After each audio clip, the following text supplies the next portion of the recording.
Hello guys, आप सभी का फिर से स्वागत है हमारी एक और नई से वीडियो में।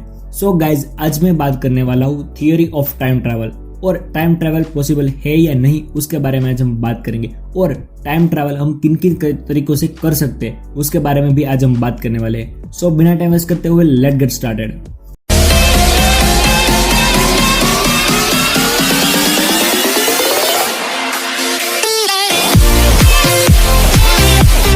जब अल्बर्ट आइंस्टाइन ने थ्योरी ऑफ रिलेटिविटी यानी कि सापेक्षतावाद का सिद्धांत प्रकाशित किया तो उस टाइम पर टाइम ट्रैवल की कल्पना शुरू हो गई थी। बिकॉज उस थ्योरी के अनुसार अल्बर्ट आइंस्टाइन का कहना था कि स्पेस में टाइम अलग तरह से चलता है और हमारे पृथ्वी पर टाइम अलग तरह से होता है। पहले ऐसा मानना था कि पृथ्वी पर जो टाइम चल रहा है वही टाइम हर जगह पे है, यानी कि कोई भी ग्रह पे चले जाओ या स्पेस में चले जाओ तो हर जगह पे एक ही टाइम होगा। बट ऐसा नहीं होता था और अल्बर्ट आइंस्टाइन ने बताया कि समय और अंतरिक्ष एक दूसरे से जुड़े हुए हैं। समय एक फोर्थ डायमेंशन यानी कि चौथा आयाम है और समय की गति धीमी या तेज किया जा सकता है।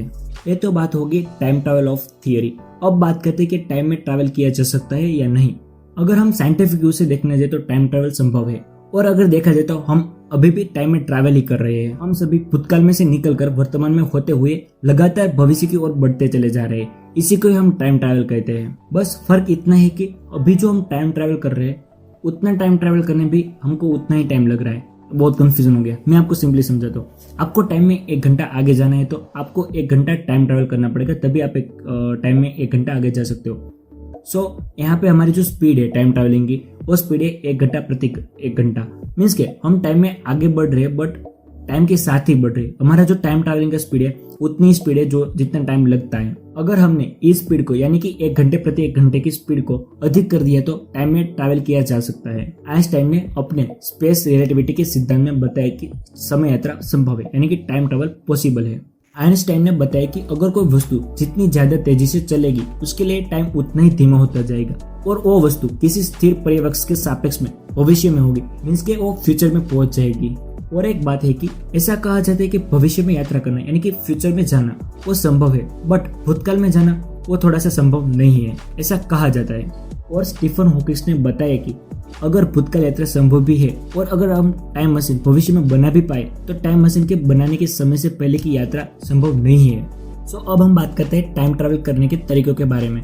वैसे तो कई सारे तरीके, स्पीड, ग्रेविटी, निलंबित animation, suspended animation, warm holes, using lighting, ऐसे कई सारे तरीके। बट अभी के लिए मैं स्पीड और ग्रेविटी के बारे में बात करूंगा। सो पहले हम बात करते हैं स्पीड के बारे में कि स्पीड से हम कैसे ट्रैवल कर सकेंगे और यह भविष्य में जाने का सबसे आसान और सबसे व्यवहारिक तरीका रहने वाला है। आइंस्टाइन के विशेष सापेक्षता मीन्स के स्पेस रियलिटी के सिद्धांत के अनुसार जब हम प्रकाश की गति यानी कि लाइटिंग की स्पीड से हम गति करते हैं तो बाहरी दुनिया के सापेक्ष में हमारे लिए टाइम धीमा हो जाएगा। इसे हम टाइम डिलेशन कहते हैं और यह सिर्फ एक अनुमान या विचार नहीं है। मीन्स के एक्सपेरिमेंट किया था, 2 घड़ियां ली थी, एक घड़ी को पृथ्वी पर रखा और दूसरी घड़ी को जेट विमान के थ्रू उसे ट्रैवल किया गया।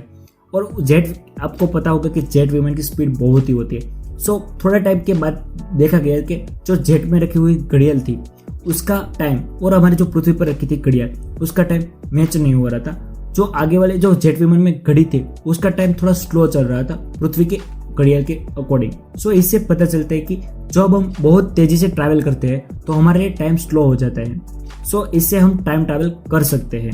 सो अब हम बात करते हैं ग्रेविटी के थ्रू कैसे ट्रैवल कर सकते हैं। सो यह विधि भी आइंस्टाइन ने ही दी थी। सामान्य सापेक्षता के सिद्धांत के मुताबिक जितना मजबूत गुरुत्वाकर्षण लगता है समय उतना ही धीमा चलता है।